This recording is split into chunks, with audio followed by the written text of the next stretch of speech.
दोस्तों न्यूरोफाइब्रोमा का इलाज बहुत ही स्ट्रिक्ट होता है, बहुत ही परहेज के साथ होता है। तीनों टाइम की अगर खाना की फोटो मांगी जा रही है तो उसका कुछ कारण है।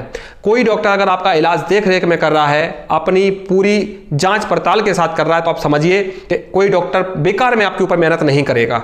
अगर आपके ऊपर कोई मेहनत कर रहा है, इतना ध्यान देने वाला डॉक्टर आपको मिला है, तो आपको खुशी होना चाहिए कि उसके हिसाब से चले।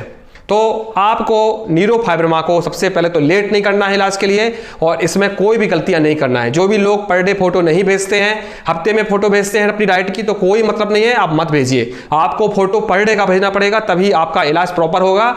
आज हम बात करने वाले हैं दोस्तों कि न्यूरोफाइब्रोमाटोसिस में खट्टा खाने की क्या प्रॉब्लम है। जैसे कि दोस्तों हम जानते हैं कि हमारा खाना पचने के लिए अम्ल को छोड़ा जाता है।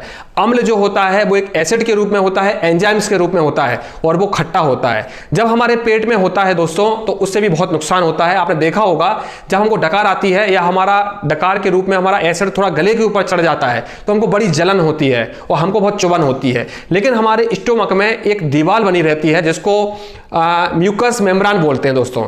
उस दीवार जो है वो एसिड से प्रोटेक्ट करती है, और उस दीवार को वो एसिड प्रॉब्लम नहीं कर पाता है, उसको नुकसान नहीं पहुंचा पाता है। तो ये जो दीवार है म्यूकस मेम्ब्रेन की, ये हमारे पेट से लेके हमारे रेक्टम तक होती है, पूरी जीआई ट्रैक में होता है। तो जिसके कारण से हमारा खाना पचता है।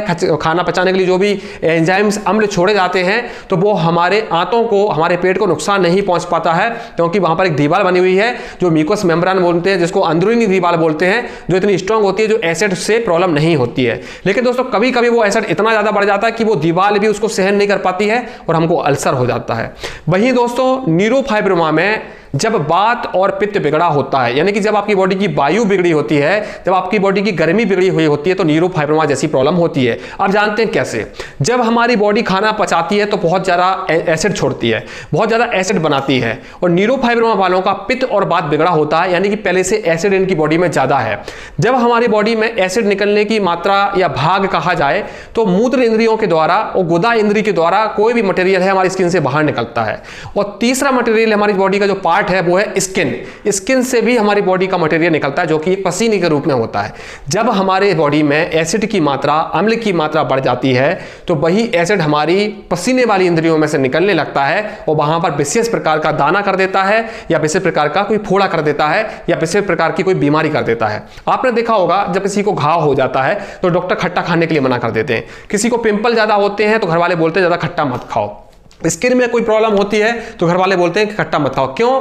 क्योंकि खट्टा स्किन को पकाता है। अब उनको ये नहीं पता कि क्यों पकाता है। वही दोस्तों जब हमारी पसीने वाली इंद्रियों से ज्यादा एसिड और ज्यादा अम्ल निकलेगा तो घाव बढ़ेगा, आपकी प्रॉब्लम बढ़ेगी, वो घाव सूख नहीं पाएगा।